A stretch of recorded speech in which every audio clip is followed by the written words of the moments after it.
বন্ধুসকল নিশ্চয় ভালে আছে। আজি মোৰ আলহী মানে ভাইটিৰ বোৱাৰী আৰু লগতে ভতিজা ল'ৰাটো আহিলে হঠাতে।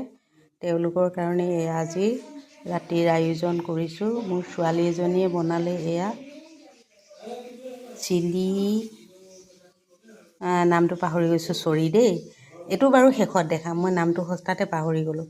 চিলি নিউটেলা, চিলি চয়াবিন বনাইছে এইটো এটা। আৰু এয়া ৰুটি, শুকান ৰুটি। ভাইটি আৰু মোৰ মানুহজনে ৰুটি খাব যিহেতু শুকান ৰুটি বনাইছোঁ আৰু লগতে দালি, কোমোৰা দিয়া। তাৰপিছত এইফালে লোকেল চিকেন আৰু এইফালে এটা মিক্স ভাজি আৰু লগতে আছে আপোনাৰ এইফালে আৰু মই এটাকৈ কৰি আছোঁ। আচলতে এইটো এটা বনাইছোঁ দাংবডিৰ জেলেপি।